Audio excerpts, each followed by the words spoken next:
Square root சம்மில் இந்த மாதிரி சம்க்கு எப்படி வேல்யூ கண்டுபிடிக்கலான்னு பார்க்கலாம் வாங்க.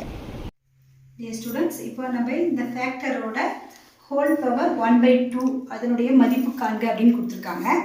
இது இந்த ஜஸ்ட் நம்ம என்ன பண்ணலாம்னா உள்ளே இருக்கக்கூடிய ஃபேக்டருக்கு ஒரு சொல்யூஷன் கொடுத்த பின்னாடி ஹோல் பவர் 1/2ஓட வேல்யூவை பார்க்கலாம். ஃபஸ்ட்டு இதில் மேலே இருக்கக்கூடிய டேர்ம்ஸ் எடுத்துட்டிங்கன்னா இதில் மினிமம் ஃபேக்டர் என்னென்னா 9/3. அப்போ அந்த 9/3 வெளியே எடுத்துக்கலாம். 9/3 எடுத்துகிட்டு என்ன வரும் 1 ப்ளஸ் இந்த 9/4ல் 9/3 வெளியே எடுத்தால் 9/1 ப்ளஸ் 9/2 ப்ளஸ் 9/3 ப்ளஸ் 9/4 வரும். அடுத்தது கீழே இருக்கக்கூடிய டினாமினேட்டரில் இருக்கக்கூடிய ஃபேக்டர்ஸில் மினிமம் ஃபேக்டர் என்ன 9/1. அதை வெளியே எடுத்துட்டால் 9/1ல் 1 9/1 9/2 ப்ளஸ் 9/3 ப்ளஸ் 9/4. அதுக்கப்புறம் இதுக்கு ஹோல் பவர் 1/2 போடணும். இப்போ இந்த ரெண்டுலேயும் பார்த்தீங்கன்னா காமன் ஃபேக்டர் இது கிராஸ் அவுட் ஆயிடுமா?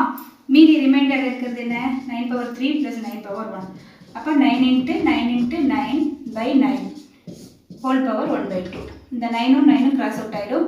மீதி இருக்கிறது இது ரூட் ஆஃப் 9 × 9 தான். இது 1/2னா அதனுடைய வேல்யூ ரூட் எடுக்கணும்னு அர்த்தம். அப்போ 9 வெளியே எடுத்துக்கலாம். அப்போ ஆன்சர் இஸ் 9. அப்போ இதனுடைய மதிப்பு என்ன 9. ஓகேவா? அப்போ புரிஞ்சுதான்? தேங்க்யூ.